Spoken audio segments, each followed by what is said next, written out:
పరిశుద్ధుడా, మీ పావన పాదాలకు వందనములు, స్తుతులు, స్తోత్రములు సమర్పించుకుంటున్నాం. మీ వాక్యమును మేము ధ్యానం చేయనుండగా మీ ఆత్మ సహాయం అనుగ్రహించండి. గృహము చెంతనున్న మా ప్రియులను మీ కృపలో బైబిల్ బ్యాప్టిస్ట్ చర్చ్ సభ్యులను ఆశీర్వదించి దీవించండి. మీ విడులను ధైర్యపరచండి. మీ వాకులతో హృదయాలను నింపండి, మహిమ పొందండి. ప్రతి కుటుంబానికి కావలసిన చక్కటి ఆరోగ్యాన్ని చేకూర్చండి, అవసరాలు తీర్చండి. మీ బిడ్డల చుట్టూ మీ కంచెనుంచండి. కరోనా వైరస్ ప్రభావం నుంచి కాపాడండి. ఎవరికి ఎటువంటి అనారోగ్యాలు సోకకుండా మీ కృపలో భద్రపరచండి. మీ బలంతో నింపండి, ముందుకు నడిపించండి. అన్ని విధాలుగా వారిని బలపరిచి కాచి కాపాడమని యేసు నామములో ప్రార్థిస్తున్నాం తండ్రి, ఆమేన్. దేవుని వాక్యమును ధ్యానం చేసుకుందాం. ఈనాటి మన ప్రసంగాంశము చిన్న మంద భయపడకము. లూకాసు వార్త 12వ అధ్యాయం 32వ వచనం. చిన్న మంద భయపడకుడి, మీకు రాజ్యము అనుగ్రహించుటకు మీ తండ్రికి ఇష్టమై ఉన్నది. ఈ లూకాసు వార్తను లూకాసుమారు క్రీస్తు శకము 68లో రచించాడు. యేసు ప్రభువుల వారి యొక్క ఈ మధురమైన సంభాషణం క్రీస్తు శకము దాదాపు 33లో చోటు చేసుకుంది. లూకాసు వార్తికుండి పౌలు భక్తుడు ప్రియతమ వైద్యుడు లూకా అని ప్రశంసించాడు. ఎందుకంటే పౌలు గారి యొక్క సహవాసంలో ఆయన స్థిరపడి పౌలు గారికి వైద్య పరిచర్యను అందజేశాడని దేవుని వాక్యం చెప్తూ ఉంది. ఈ లూకా సువార్తికుడు పౌలు గారితో తర్షీషు అనేటువంటి విశ్వవిద్యాలయంలో కలిసి విద్యను అభ్యసించాడు అని చెప్పుకుంటూ ఉంటారు. బహుశా అది నిజమే ఉండవచ్చు. అదే నిజమైతే లూకాసు వార్తికుడు తర్షీషు విశ్వవిద్యాలయంలో వైద్య విద్యను అభ్యసించి ఆ తర్వాత ఆయన త్రోయ అనే ప్రాంతంలో వైద్యునిగా పనిచేస్తున్న కాలంలో పౌలు భక్తుని యొక్క సువార్త ప్రకటన వలన యేసు ప్రభువును అంగీకరించి విశ్వాసిగా మారి సువార్తికునిగా మారి ప్రభువును మహిమపరిచాడు. ఈ లూకాసు వార్త 3వ సువార్తగా పరిశుద్ధ బైబిల్ గ్రంథంలో మనకు కనిపిస్తుంది. లూకా అనే మాటకు వెలుగునిచ్చుట అని భావం. ఈ లూకాసు వార్తికుడు యేసు ప్రభు తన ప్రియమైన శిష్యులతో మాట్లాడినటువంటి ఓ మధురమైన మాట లూకాసు వార్త 12వ అధ్యాయం 32వ వచనంలో పరిశుద్ధాత్మ దేవుని ప్రభావంలో నిక్షిప్తం చేశాడు. ఆ మాటే చిన్న మంద భయపడకుడి. దేవుని వాక్యంలో పాత నిబంధన గ్రంథంలో ఈ 2 అక్షరాల మాట మంద అనేటువంటిది 99 సార్లు కనిపిస్తుంది. క్రొత్త నిబంధనలో 9 సార్లు కనిపిస్తుంది. నవ నిబంధనలో కనిపించే ఈ 9 సార్లలో లూకా ఒక్కడే 4 సార్లు రాశాడు.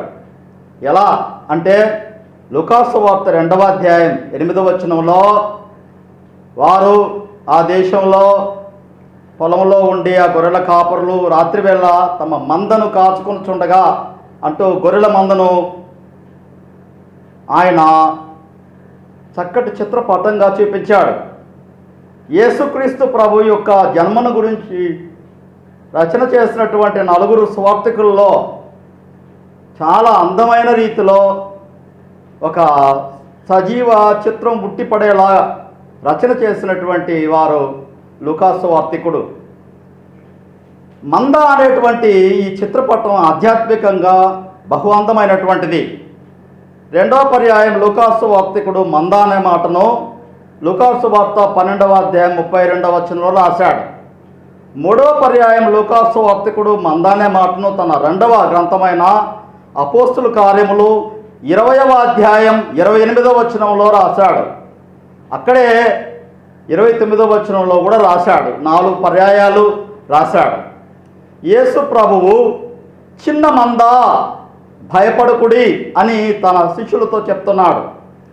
వారి అవసరాల విషయంలో అనగా వారి భోజన పానాదుల విషయంలో ఏం భోంచేద్దాం, ఏం మనం తయారు చేసుకుందాం అనేటువంటి ఆలోచనలో మనం ఏమి ధరిద్దాం అంటే వస్త్రాల విషయంలో మనము ఏ వస్త్రాలను మనం పొందగలం, ఇటువంటి ఆలోచనలు వారి యొక్క అవసరాల ఆలోచనలో వారు ఉండి ఉండవచ్చు. వీటన్నిటి గురించి లోకంలో ఉన్నటువంటి వారు ఆలోచన చేస్తారు అని ప్రభు వారికి చెప్తూ ప్రభు వారితో చెప్తున్నాడు, మీరు చింతించిన అవసరం లేదు. ఎందుకంటే మీ ప్రభువు మీకున్నాడు, ఆయన జీవము కలిగినటువంటి దేవుడు అని తను తాను వారికి గొర్రెల కాపరిగా పరిచయం చేసుకుంటూ ఆయన యోహాను సువార్త 10వ అధ్యాయం 12వ వచనంలో నేను గొర్రెలకు మంచి కాపరిని, మంచి కాపరి తన గొర్రెల కొరకు తన ప్రాణమునిచ్చును అని అన్నాడు. ఆ మంచి గొర్రెల కాపరిగా ప్రభు వారి ముందు ఉన్నాడు.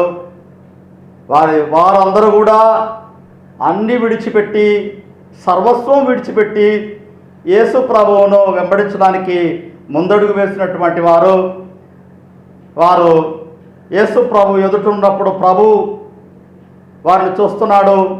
వారి మీద ఆయనకు దయ కలిగింది. ఎందుకు అంటే వారు ప్రభువు పిలువగా నన్ను వెంబడించండి అని ప్రభువు చెప్పగా అన్నీ విడిచిపెట్టి ఆయనను వెంబడించినటువంటి వారు. అందువలన ప్రభువు ఎంతో ఆదరణీయమైనటువంటి ఈ మాటను, చిన్న మంద, నా చిన్న మంద. అవును, వారు చిన్న మంద. ఎందుకు అంటే ప్రభు ఆ మాట చెప్పినప్పుడు 12 మంది శిష్యులే ఆ మందలో ఉన్నాడు. అది చిన్న మంద.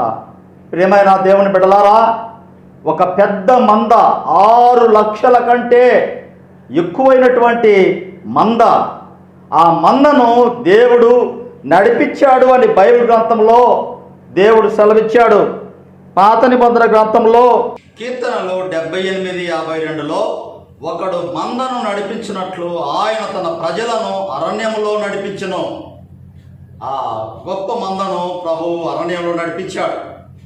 ఇంకా ఆయన పరిశుద్ధ బైబిల్ గ్రంథంలో 77వ కీర్తన 27వ వచనంలో మోషే అహరోనుల చేత నీ మందను అనగా నీ ప్రజలను మందవలే నడిపించితివి అని రాయించాడు. దేవుడు ఎంతో గొప్పవాడు. ఆయన ప్రజలను నడిపించాడు, పోషించాడు, బలపరిచాడు. అందువలన ఇశ్రాయేలీయులు ఆయనను స్తుతించారు, ఆయనను మహిమపరిచారు, ఆయనను కొనియాడారు. 80వ కీర్తన 1వ వచనంలో ఇశ్రాయేలు కాపరి చెవియుగము మందవలే యోసేపును నడిపించువాడా, కిరూబుల మీద ఆసీనుడైన వాడా ప్రకాశింపుము అంటూ కీర్తనకారుడు మందవలే యోసేపును నడిపించావు అంటూ ఆయనను ఆరాధిస్తూ స్తుతిస్తూ మహిమపరుస్తూ ఉన్నాడు. ఆయన ఎంతో దయగలిగినటువంటి వాడు, ఆదరించేటువంటి వాడు. 107వ కీర్తన 41వ వచనంలో ఇలా రాయబడింది, అట్టి దరిద్రుల బాధను పోగొట్టి వారిని లేవనెత్తెను, వారి వంశమును మందవలే వృద్ధి చేసెను అన్నాడు. దేవుని యొక్క వాక్యంలో ఈ మంద అనేటువంటి మాట చాలా అందమైనటువంటిది. ప్రభువైన యేసుక్రీస్తు వారికి ఈ పొడమ మీద అత్యంత ఇష్టమైన పదం మంద, అనగా ఆయన సంఘం, ఆయన శరీరం అనే సంఘం. ఈ సంఘం నిమిత్తమై ఆయన తన ప్రాణం పెట్టాడు. అందువలన ఈ చిన్న మంద అనేటువంటి ఈ మాట 12 మంది శిష్యులకు వర్తించినా ఈనాడు ఆ మాట యేసు ప్రభు రక్తం చేత కడగబడినటువంటి సంఘానికి వర్తిస్తూ ఉంది. ఎలా అంటే ఈ సంఘం నిమిత్తమై ఆయన తన ప్రాణం పెట్టాడని లూకాసు వార్తికుడు తన 2వ రచన అయినటువంటి అనగా 2వ పుస్తకమైనటువంటి అపోస్తలుల కార్యములో 20వ అధ్యాయం 28వ వచనంలో దేవుడు తన స్వరక్తం నుంచి సంపాదించుకున్న సంఘం అనే మంద అనే మాట రాయబడింది. ఆ సంఘం అనే మంద అంటే ప్రభువుకు అపరిమితమైన ఇష్టము, ప్రేమ. ఈ భూమి మీద ప్రభువు అయిన యేసుక్రీస్తుకు అత్యంత ప్రియమైనటువంటిది ఆయన చిన్న మంద అనే సంఘం. అవును, ఈనాడు స్థానిక సంఘమైన సార్వత్రిక సంఘమైన చిన్న మందగానే ఉన్నది. ఎందుకు అంటే ప్రభువు అయిన యేసుక్రీస్తు వారిని స్వరక్షకునిగా అంగీకరించిన వారి యొక్క జాబితా చిన్నదే. ఆ చిన్న మందను ప్రభువు ఆదరిస్తూ ఉన్నాడు, బలపరుస్తూ ఉన్నాడు. చిన్న మంద భయపడకుడి అంటున్నాడు. అపోస్తుల కార్యములు 20వ అధ్యాయం 29వ వచనంలో వారు మందను కనికరింపరు అనే మాట పరిశుద్ధాత్మ దేవుడు లూకాసు వార్తికుడి చేత రాయించాడు. ఎవరు వారు? మందను కనికరింపని వారు అంటే లౌకికులు, దేవుని భయం లేనటువంటి వారు, లోకస్తులు. లోకము మందను కనికరింపదు. ఆనాడు ప్రభువైన యేసుక్రీస్తు వారు తన ప్రియమైన శిష్యులతో చెప్తూ ఉన్నాడు, తన ప్రియమైన బిడ్డలతో చెప్తున్నాడు, 12 మంది శిష్యులతో చెప్తున్నాడు. ఏమని చెప్తున్నాడు అంటే, మీకు నేను మిమ్మల్ని పిలుచుకున్నాను, మీరు నా స్వరం విన్నారు. అవును, యోహాను సువార్త 10వ అధ్యాయం 27వ వచనంలో నా గొర్రెలు నా స్వరము వినును, నేను వాటిని ఎరుగుదును, అవి నన్ను వెంబడించును అని యేసు ప్రభువుల వారు చెప్పినట్టుగా వారు ప్రభు స్వరం విన్నారు, ప్రభువును వెంబడించారు. అందువలన ప్రభువు ఎంతో జాలి దయ వారి మీద కుమ్మరిస్తూ ఉన్నాడు. చిన్న మంద భయపడకుడి అంటున్నాడు. ఫియర్ నాట్ లిటిల్ ఫ్లాక్ అని ప్రభు చెప్తూ ఉన్నాడు. దేవుడు ఎంతో వారిని బలపరుస్తూ ఉన్నాడు. ప్రభు అయిన యేసుక్రీస్తు ఈ మాటల చేత నేటి సంఘాన్ని ఆయన వాక్కుల ద్వారా బలపరుస్తూ ఉన్నారు. ఈ ఆదరణీయమైనటువంటి ఈ మాటను విన్నటువంటి సంఘం ఆయన స్తుతిస్తూ మహిమపరుస్తూ ఆరాధిస్తూ ఉన్నది. దేవుని యొక్క వాక్యంలో 79వ కీర్తన 13వ వచనంలో నీ ప్రజలమును నీ మంద గొర్రెలమైన మేము నీకు కృతజ్ఞతాస్తుతులు చెల్లించుచున్నాము అని ఆసాపు కీర్తనకారుడు చెప్తూ ఉన్నాడు. మనము ఎల్లవేళలా ప్రభు అయిన యేసుక్రీస్తును ఆరాధిస్తూ ఆయన కృతజ్ఞతాస్తుతులు చెల్లించాలి. ఎందుకు అంటే ఆయన మన మీద దయగలిగి ఉన్నాడు, ఆయన మన అవసరాలు తీరుస్తూ ఉన్నాడు, మనలను బలపరుస్తూ ఉన్నాడు, ఆదరిస్తూ ఉన్నాడు. భయపడద్దు అని చెప్తున్నాడు, భయపడకండి అని అభయవాకును ఇస్తూ ఉన్నాడు. పరిశుద్ధ బైబిల్ గ్రంథంలో ఫియర్ నాట్ అనేటువంటి ఇంగ్లీష్ పదం 70 పర్యాయాలు కనిపిస్తుంది. పాత నిబంధన గ్రంథంలో ఫియర్ నాట్ అనే మాట 54 పర్యాయములో, నవ నిబంధనలో 16 పర్యాయములు కనిపిస్తుంది. Fear not Abraham, fear not అనేటువంటి ఆ మాట, అబ్రహామా నీవు భయపడవద్దు అనే మాట ఆదికాండం 15వ అధ్యాయం 1వ వచనంలో మనకు కనిపిస్తుంది. ఆ తర్వాత ప్రభువు ఆ మాటను కొనసాగిస్తూ జకరియా గ్రంథము వరకు ఆ మాటను భయపడకుడి, భయపడవద్దు అని చెప్పుకుంటూ వచ్చాడు. నవ నిబంధనలో అయితే మత్తయి సువార్త 2వ అధ్యాయంలో యోసేపు భయపడకుము, నీ భార్య అయిన మరియను చేర్చుకుంటూ భయపడకము అని యోసేపుతో మొదలు పెడుతూ ప్రకటన గ్రంథం వరకు, అనగా మత్తయి సువార్త నుంచి ప్రకటన గ్రంథం వరకు, ప్రకటన గ్రంథం 1వ అధ్యాయం 17వ వచనంలో ఆయన ప్రత్యక్షతను చూచి భయపడినటువంటి అపోస్తులుడైన యోహాను మీద ఆయన జాలిగల హస్తాన్ని పెట్టి స్పృశించి, యోహాను భయపడవద్దు, నేను మృతుడనైతిని కానీ సజీవుడిగా ఇదిగో ఉన్నా అంటూ ఆయన మహామహిమను యోహానుకు చూపెట్టాడు. భయపడొద్దని ప్రభు అభయం ఇస్తున్నాడు. మరి ఈ లాక్డౌన్ కాలంలో ఆయన ప్రియమైన సంఘం, ఆయన చిన్న మంద అయిన సంఘం, ఆయన నామంలో దేవుని వాక్యం ద్వారా ధైర్యపరచబడుతూ ముందుకు సాగాలని ప్రభు కోరుకుంటూ ఉన్నాడు. ఒకరినొకరు ధైర్యపరచుకుంటూ ఈ లాక్డౌన్ కాలంలో తమ తమ ఇళ్ల పట్టున్నటువంటి సంఘం బైబిల్ బాప్టిస్ట్ చిన్న మంద వారి వారి గృహములలో దేవుని మాటల చేత ఒకరినొకరు బలపరుచుకుంటూ ఒకరికొకరు ప్రార్థన చేసుకుంటూ దేవుని వాక్యంలో మొదటి దశలోనికలకు 4:18 రాయబడినట్టుగా మీరు ఈ మాటల చేత ఒకరినొకరు ఆదరించుకునుడి, అనగా దేవుని మాటల చేత ఒకరినొకరు ఆదరించుకుంటూ ఆధ్యాత్మికంగా ధైర్యంతో ముందుకు సాగాలని దేవుడు కోరుకుంటూ ఉన్నాడు. వారు ధైర్యంగా ఉండాలని, వారికి ఆయన ఉన్నాడని, వారి అవసరాలని ఆయన చూసుకుంటాడని ఆయన వారికి తెలియజేసుకుంటూ ఉన్నాడు. దేవుని వాక్యంలో మత్తయి సువార్త 26:31 మంద కాపరిని కొట్టుదును, గొర్రెలు చెదిరిపోవును అనే మాట రాయబడింది. ఈ మాట నెరవేరేటువంటి ప్రవచనం జకర్యా గ్రంథము 13:7 చెప్పబడినటువంటి ఆ మాట, నేను కాపరిని కొట్టుదును, గొర్రెలన్నీ చెదిరిపోవును. అవును, యేసుక్రీస్తు ప్రభువు సిలువలో కొట్టబడ్డప్పుడు సర్వలోక రక్షణార్థమై ఆయన సిలువలో కొట్టబడ్డప్పుడు ఈ చిన్న మంద చెదిరిపోయింది, చెల్లాచెదురైపోయింది. అయినా ప్రేమ కలిగిన ప్రభువు పునరుద్ధానుడయ్యాక ఆనాడు ఆ ప్రజలతో, ఆ చిన్న మందతో ప్రభువు చెప్పినటువంటి ఆ ఆదరణీయమైన మాటను జ్ఞాపకం చేసుకుని, చిన్న మంద భయపడకుడి అని వాగ్దానం చేసినటువంటి ఆ ప్రభు, అభయాన్ని వాగ్దానంగా ఇచ్చినటువంటి ఆ ప్రభు పునరుద్ధానం అయిన తరువాత, పునరుద్ధానానికి తదుపరి మళ్ళీ వారందరినీ కూడా ఆయన హక్కుకు చేర్చుకొని వారందరినీ సమకూర్చుకొని సర్వలోకానికి ఆయన రక్షణ సందేశాన్ని అందించేటువంటి భాగ్యం వారి బుధ స్కంధాల మీద పెట్టాడు. వారిని ఎంతో ఆదరించాడు. భయపడకండి అని అప్పుడు కూడా చెప్పాడు. మీకు శుభము అని చెప్పాడు, మీకు ఎల్లవెల్ల క్షేమము అని చెప్పాడు. ఈ విధంగా ప్రభువు ఆ చిన్న మందను ఎంతగానో ప్రేమించాడు. శిలువలో ప్రాణం పెట్టినటువంటి ఆ ప్రభు ఎంతో గొప్ప కాపరి. ఆయన చాలా గొప్ప కాపరి.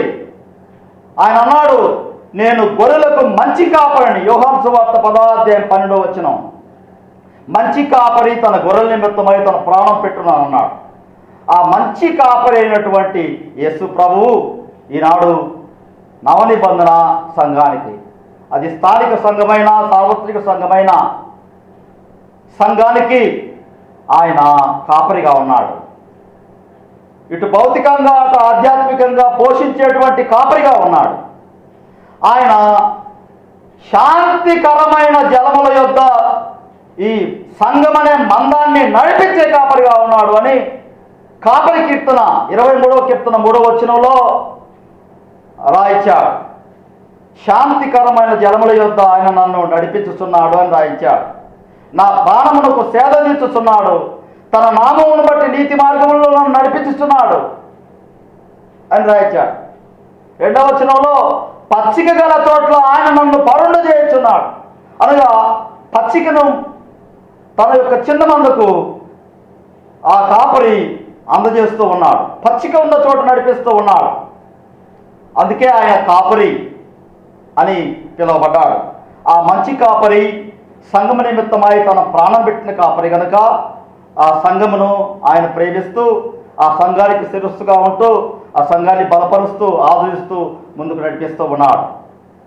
ఆయన చిన్న మంద అనేటువంటి సంఘం భయోందోళనలకు గురి కాకుండా, ఏ చీకు చింతలకు గురి కాకుండా, ఏ అనారోగ్యాలు గురి కాకుండా వారు అన్ని రీతులుగా క్షేమంగా ఉండాలని, గొప్ప ధైర్యంతో వారు ముందుకు సాగాలని ప్రభువు కోరుకుంటూ ఉన్నాడు. దేవుని వాక్యంలో యెహోషువ గ్రంథం 1:9 నేను నీకు ఆజ్ఞ ఇచ్చి ఉన్నాను కదా, నిబ్బరం కలిగి ధైర్యంగా ఉండము, భయపడకము, జడకము, నీవు నడుచు మార్గం అంతటిలో నీ దేవుడైన యెహోవా నీకు తోడై ఉంటాడు అని వాగ్దానం చేశాడు. యెహోషువను బలపరిచాడు. యెహోషువనే కాదు, ఆయన ఎందరినో బలపరిచాడు. యాకోబును బలపరిచాడు. యెషయా గ్రంథం 43:1 అయితే యాకోబు నిన్ను సృజించినవాడు యెహోవా, ఇశ్రాయేలు నిన్ను నిర్మించినవాడు ఇలాగో సెలవిస్తున్నాడు, నేను నిన్ను విమోచించి ఉన్నాను, భయపడకుము, నీవు నా సొత్తు అని అన్నాడు. భయపడొద్దని చెప్పాడు. నువ్వు భయపడొద్దు, ఎందుకంటే నువ్వు నా సొత్తు, నేను నీ దేవుణ్ణి, నేను నిన్ను రక్షించుకున్నాను. అవును, యేసు ప్రభు తన శిలువ రక్తం చేత మనల్ని విమోచించుకున్నాడు. తన శిలువ రక్తం చేత ఒకప్పుడు పాపంలో ఉండేటువంటి మనల్ని శుభ్రం చేసుకున్నాడు, పవిత్రీకరణ చేశాడు, పరిశుద్ధపరుచుకున్నాడు. ఆయన సహవాసంలోనికి మనల్ని పిలుచుకున్నాడు. మనం ఆయన సొత్తు. నా సొత్తు అయిన నీవు భయపడొద్దు, నా ప్రియమైన చిన్న మంద, నీవు నా సొత్తు, నీవు భయపడద్దు అని చెప్తున్నాడు.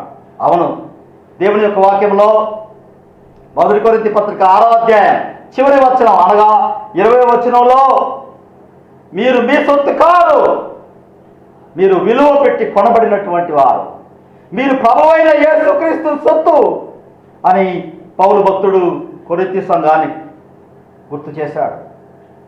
ఈనాడు ప్రభు రక్తం చేత కడగబడిన నీవైనా నేనైనా ఆయన సొత్తుగా ఉన్నా, ఆయన వాగ్దానంలో మనమున్నా, ఆయన మనకిచ్చే అభయంలో మనమున్నా, ఆయన మనం ధైర్యాన్ని ప్రసాదిస్తూ ఉన్నాడు, బలపరుస్తూ ఉన్నాడు.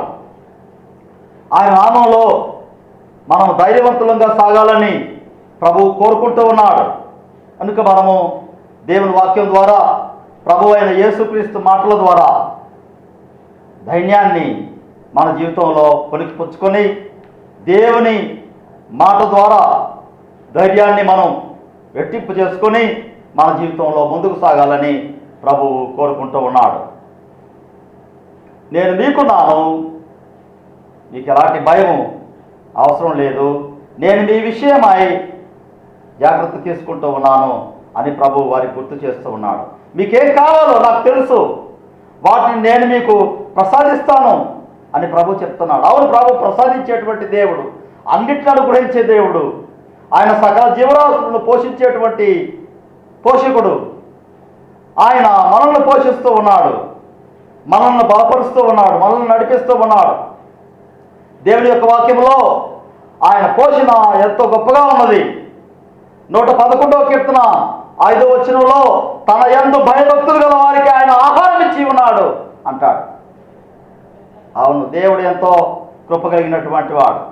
ఇంకా పరిశుద్ధ బైబిల్ గ్రంథంలో అపోస్తుల కార్యములు 14వ అధ్యాయం 17వ వచనంలో, ఆయన ఆకాశము నుండి మీకు వర్షమును ఫలవంతములైన ఋతువులను దయచేయచ్చు, ఆహారం అనుగ్రహించుతూ, ఉల్లాసముతో మీ హృదయంలో నింపుతూ, మేలు చేటు చేత తను గురించి సాక్ష్యము లేకుండా చేయలేదు అని ఆయన చెప్పాడు. ఆయన మన జీవితాలలో ఒక గొప్ప సాక్ష్యాన్ని నింపాడు. సాక్ష్యాన్ని లేకుండా చేయలేదు, గొప్ప సాక్ష్యం మనకిచ్చాడు. ఆయన మన ప్రభువుగా ఉన్నాడు, మన మంచి కాపరిగా ఉన్నాడు, మన దేవుడుగా, మన రక్షకుడుగా ఉన్నాడు. ఆయన చెప్తున్నాడు, ఫియర్ నాట్ లిటిల్ ఫ్లాక్, చిన్న మంద భయపడకుడి అంటున్నాడు. ఆ ప్రభు అయినటువంటి యేసుక్రీస్తు వారి యొక్క ఆదరణీయమైనటువంటి మాటను, మన రక్షకుని యొక్క ఆదరణీయమైనటువంటి మాటను మన హృదయంలో ఉంచుకొని, ఈ మాట చేత మనము ధైర్యవంతులుగా తీర్చిదిద్దుకుంటూ ధైర్యంతో ముందుకు సాగాలి అని దేవుడు కోరుకుంటూ ఉన్నాడు. పరిశుద్ధ బైబిల్ గ్రంథంలో 2వ తిమోతి పత్రిక 1వ అధ్యాయము 7వ వచనంలో ఇలా రాయబడింది, దేవుడు మనకు శక్తియు ప్రేమయు ఇంద్రియ నిగ్రహము గల ఆత్మను ఇచ్చిన కానీ పిరికితనము గల ఆత్మను ఇవ్వలేదు అని అన్నాడు. పరిశుద్ధాత్మ దేవుడు ఆయన సంఘమునకు ప్రభువైన యేసుక్రీస్తు వారు ఎటువంటి ఆత్మనిచ్చాడు? ధైర్యంతో నిండుకున్నటువంటి ఆత్మనిచ్చాడు, శక్తితో నిండుకున్నటువంటి ఆత్మ, ప్రేమతో నిండుకున్నటువంటి ఆత్మ, శోధనలను జయించడానికి ఇంద్రియ నిగ్రహముతో కూడుకున్నటువంటి ఆత్మను ప్రసాదించాడు. పిరికితనం ఇవ్వలేదు. ఎందుకు ఈ మాటను పౌలు భక్తుడు 2వ తిమోతి పత్రిక 1:7లో రాశాడు అంటే, ఎంతో శ్రేష్టమైన గొప్ప యువదైవజీవుడైన యవనస్తుడైన తిమోతికి ఈ మాట ఎందుకు రాశాడంటే, తిమోతి అనేటువంటి ఆ యువ దైవ సేవకునిలో కొంచెం పిరికితనం ఉండవచ్చేమో, అందువలన ఆ తిమోతికి, ఆ శృతిమెత్తని యవనస్తుడికి, సాధుత్వం కలిగినటువంటి ఆ యవనస్తునికి శ్రేష్టమైనటువంటి యువ సంఘ కాపురి అయినటువంటి ఆ యవనస్తునికి పౌలు భక్తుడు ఆ ధైర్యంతో కూడినటువంటి మాట రాశాడు. ప్రభువే మనల్ని ధైర్యపరుస్తూ ఉన్నాడు, ప్రభువే మనల్ని బలపరుస్తూ ఉన్నాడు, ప్రభువే మన అవసరాలు తీరుస్తూ ఉన్నాడు, మన భయాందోళనలు పోగొట్టేవాడు ప్రభువే. ఈ భయాందోళనల కాలంలో లాక్డౌన్లో ఉన్నటువంటి మనందరికీ ప్రభువు ఇచ్చే సందేశం ఏమిటనగా, దేవుని వాక్యంలో ఫియర్ నాట్ లిటిల్ ఫ్లవర్, ఆయన అంటున్నాడు, చిన్న మంద భయపడకుమో, ధైర్యంగా ఉండు, నన్ను స్తుతించు అని ప్రభు చెప్తున్నాడు. మన గృహములలో ఆయన చిన్న మందగా, ఆయన రక్తం చేత విమోచింపబడినటువంటి గొర్రెలముగా, మన గొర్రెల కాపరి, మన మంచి గొర్రెల కాపరి అయినటువంటి ప్రభువును ఆరాధించవలసినంతగా ఆరాధిస్తూ ఉన్నామా? ఆయన మహిమపరచవలసినంతగా మహిమపరుస్తూ ఉన్నామా? ఒకరికొకరు మనం ప్రార్థన చేసుకుంటున్నామా? ప్రార్థనల ద్వారా, వాక్యం ద్వారా, పాటల ద్వారా ఒకరిని ఒకరు ధైర్యపరచుకుంటూ ఉన్నామా? ప్రభువే మనల్ని ధైర్యపరిచేవాడని దేవుడు వాక్యంలో చెప్తున్నాడు. కనుక ఈ సందేశాన్ని వింటున్నటువంటి మనము మన ప్రభువు యొక్క ప్రేమపూరితమైన, ఆదరణకరమైన, ఆదరణీయమైన ఈ మాటను మనం గుర్తుకు తెచ్చుకుందాం. చిన్న మంద భయపడకుండా ఉందాం, ప్రభువును మహిమపరుద్దాం, ఆయనను గొప్పగా కీర్తిద్దాం, ఆయన్ని ప్రచురపరుద్దాం. దేవుడు తన పరిశుద్ధ వాక్యమును మన వినికిడిలో ఆశీర్వదించి దీవించుగాక. ప్రార్థన. యేసు ప్రభు, మీ పావన పాదాలకు వందనములు, స్తుతులు, స్తోత్రములు. చిన్నమంద భయపడకుడి అని మీ పరిశుద్ధ గ్రంథంలో లూకాసు వార్త 12వ అధ్యాయం 32వ వచనంలో సెలవిచ్చారు. మీ పాదాల కృతజ్ఞతాస్తుతులు, స్తోత్రాలు సమర్పించుకుంటున్నాం. మేము మీ యొక్క నామంలో ధైర్యవంతులంగా జీవించుటకు సహాయం చేయమని మిమ్మల్ని ఆరాధిస్తూ, మహిమపరుస్తూ, కీర్తిస్తూ, ప్రచురపరుస్తూ ముందుకు సాగుట కృపనిమ్మని, బోధిగంతాల వరకు మీకు సాక్షులంగా మేము ఉంటకు సహాయము చేయమని యేసు నామములో ప్రార్థిస్తున్నాం తండ్రి, ఆమేన్. త్రుటిల్లకుండా మిమ్మల్ని కాపాడుటకును, తన మహిమ ఎదుట ఆనందముతో నిర్దోషులనుగా మిమ్మల్ని నిలవబెట్టుకును శక్తిగల మన రక్షకుడైన అద్వితీయ దేవునికి, మన ప్రభువు అయిన యేసుక్రీస్తు ద్వారా మహిమయు, మహాత్యమును, ఆధిపత్యమును, అధికారమును యుగములకు పూర్వమును, ఇప్పుడును, సర్వయుగములను కలుగునుగాక. ఆమేన్. ప్రభు నామములో మీ అందరికీ వందనములు.